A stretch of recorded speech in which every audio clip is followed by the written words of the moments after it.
Once upon a time, there was a dear little girl who was loved by everyone who looked at her, but most of all by her grandmother. And there was nothing that she would not have given to the child. Once she gave her a little cup of red velvet, which suited her so well that she would never wear anything else. So she was always called Little Red Riding Hood. One day, her mother said to her, "Come, Little Red Riding Hood, here is a piece of cake and a bottle of wine. Take them to your grandmother. She is ill and weak, and they will do her good. Set out before it gets hot, and when you are going, walk nicely and quietly and do not run off the path, or you may fall and break the bottle. And then your grandmother will get nothing. And when you go into her room, don't forget to say good morning, and don't peep into every corner before you do it." "I will take great care," said Little Red Riding Hood to her mother, and gave her hand on it. The grandmother lived out in the wood, half a league from the village, and just as Little Red Riding Hood entered the wood, a wolf met her. Little Red Riding Hood did not know what a wicked creature he was, and was not at all afraid of him. "Good day, Little Red Riding Hood," said he. "Thank you kindly, wolf." "Whither away so early, Little Red Riding Hood?" "To my grandmother's." "What have you got in your apron?" "Cake and wine. Yesterday was baking day, so poor sick grandmother is to have something good to make her stronger." "Where does your grandmother live, Little Red Riding Hood?" "A good quarter of a league farther on in the wood. Her house stands under the three large oak trees. The nut trees are just below. You surely must know it," replied Little Red Riding Hood. The wolf thought to himself, "What a tender young creature! What a nice plump mouthful! She will be better to it than the old woman. I must act craftily so as to catch well." So he walked for a short time by the side of Little Red Riding Hood, and then he said, "See, Little Red Riding Hood, how pretty the flowers are about here. Why do you not look around?" Little Red Riding Hood raised her eyes, and when she saw the sunbeams dancing here and there through the trees and pretty flowers growing everywhere, she thought, "Suppose I take grandmother a fresh nosegay. That would please her too. It is so early in the day that I shall still get there in good time." And so she ran from the path into the wood to look for flowers, and so got deeper and deeper into the wood. Meanwhile, the wolf ran straight to the grandmother's house and knocked at the door.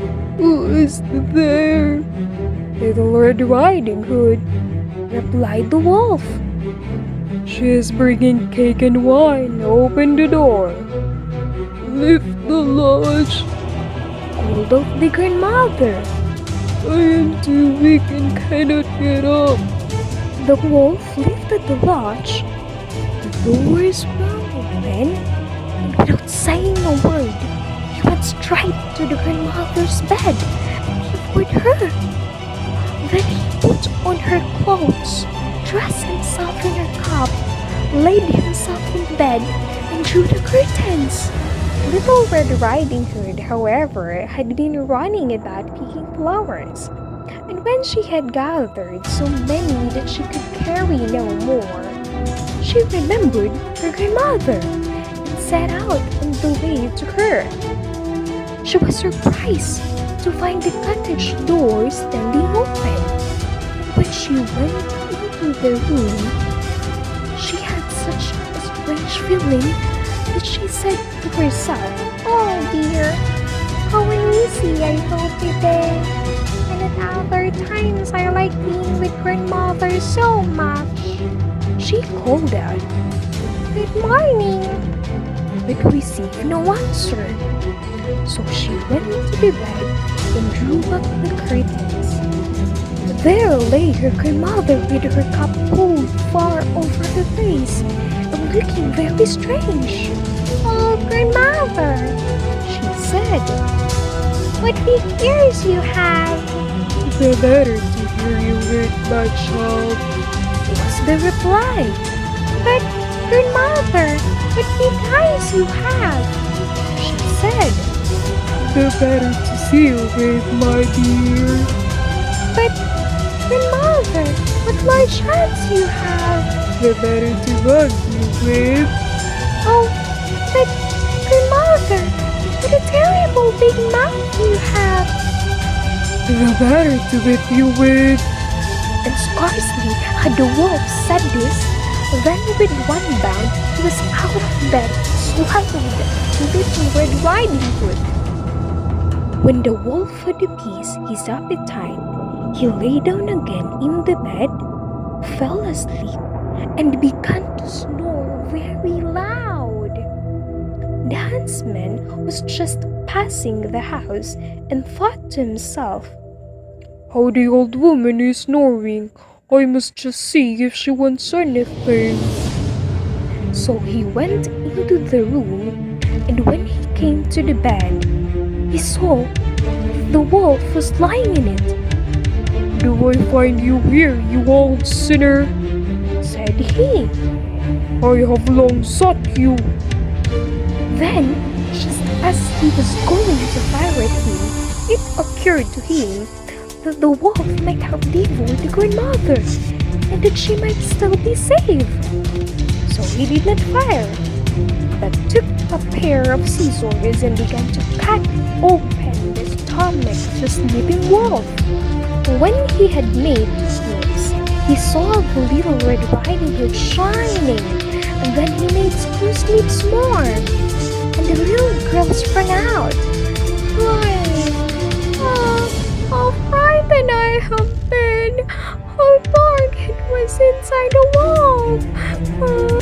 And after that, the aged grandmother came out alive also, but scarcely able to breathe.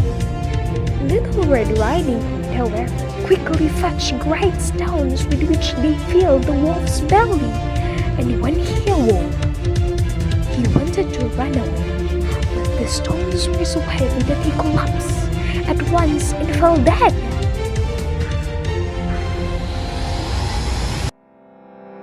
Then all three were delighted. The huntsman drew off the wolf's skin and went home with it.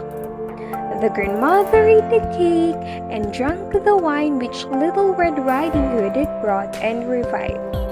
But Little Red Riding Hood thought to herself, "As long as I live, I will never by myself leave the path to run into the wood when my mother has forbidden me to do so." The end. Little Red Riding Hood. Voice over by Salve, Pepino.